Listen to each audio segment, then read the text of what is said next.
Assalamualaikum warahmatullahi wabarakatuh. Di sini yang akan menjelaskan terjadinya Perang Dunia I yaitu Saudari Revi Saputri. Perang Dunia ke-1 merupakan perang saudara di Eropa, yaitu antar negara kolonial. Perang Dunia ke-1 berlangsung cukup lama, yaitu sekitar 4 tahunan, yaitu mulai tanggal 28 Juli 1914 hingga 11 November 1918 yang berawal dari Semenanjung Malaka. Adapun penyebabnya yaitu sebab khusus dan sebab umum.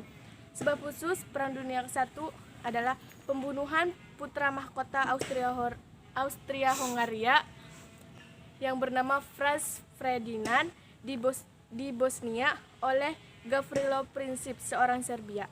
Pembunuhan itu dikenal dengan insiden Balkan. Akibatnya Austria-Hongaria menyatakan perang terhadap Serbia pada tanggal 28 Juli 1914.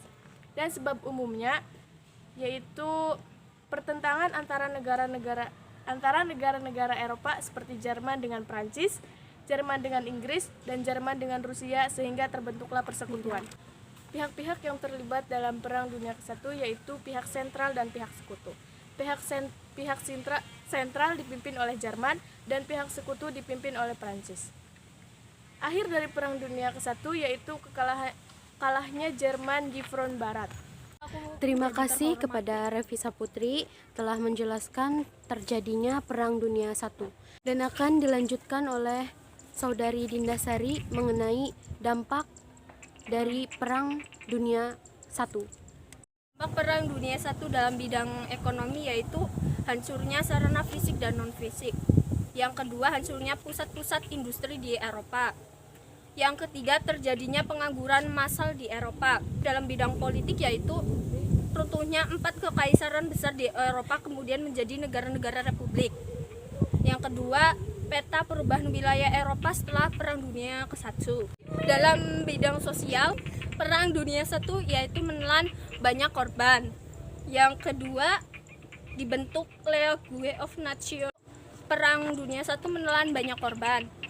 Yang kedua, Perang Dunia I mendorong produktivitas Indonesia. Terjadinya peleburan kelas sosial menuju pemerintah yang lebih demokratis.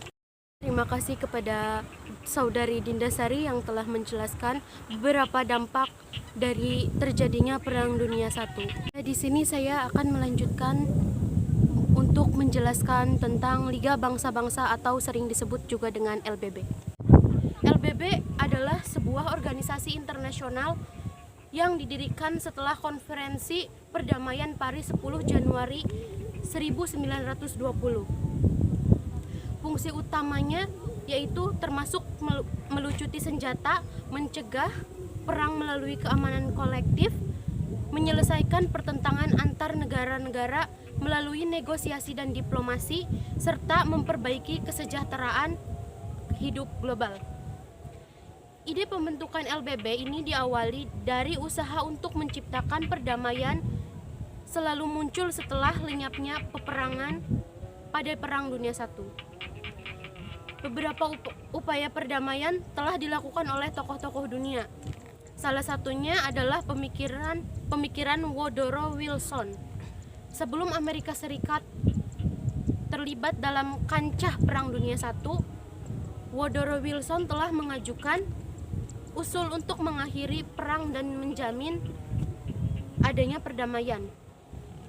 Usulnya Woodrow Wilson ini dikenal dengan nama Peace Without Victory sebagai dasar bagi pembentuk LBB. LBB telah menghasilkan beberapa pencapaian penting seperti menyelesaikan sejumlah konflik, diantaranya konflik Alan Island tahun 1921, Upper Silesia 1921, Memel 1923, Turki 1923, serta Yunani dan Bulgaria 1925. Liga bangsa-bangsa tidak mampu bertahan lama. Yang menyebabkan berakhirnya Liga bangsa-bangsa yaitu salah satunya tidak adanya peraturan yang mengikat dan semuanya dilakukan secara sukarela, tidak mempunyai alat kekuasaan yang nyata dalam menindak setiap negara yang melanggar. Dan yang terakhir adanya pergeseran tujuan dari masalah keamanan ke masalah politik.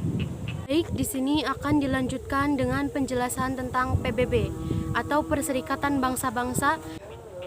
PBB atau Perserikatan Bangsa-Bangsa adalah organisasi internasional yang didirikan pada tanggal 24 Oktober 1945 untuk mendorong kerjasama internasional. Badan ini merupakan pengganti dari Liga Bangsa-Bangsa atau sering disebut dengan LBB.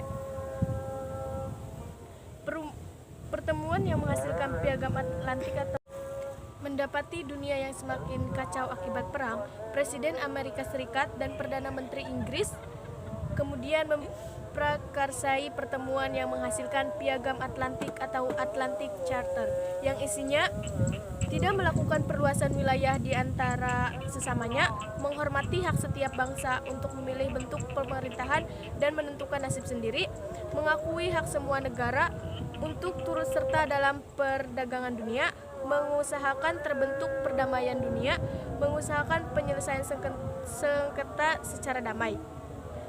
Tujuan dari didirikannya PBB yaitu memelihara perdamaian dan keamanan internasional, mengembangkan hubungan-hubungan persaudaraan antara bangsa-bangsa. Asas-asas PBB yaitu berdasarkan persamaan kedaulatan dari semua anggotanya, semua anggota harus memenuhi dengan ikhlas kewajiban-kewajiban mereka sebagaimana tercantum dalam Piagam PBB. Mungkin itu saja yang dapat kami sampaikan. Semoga bermanfaat, kurang lebihnya mohon maaf. Wabillahi taufiq wal hidayah. Wassalamualaikum warahmatullahi wabarakatuh.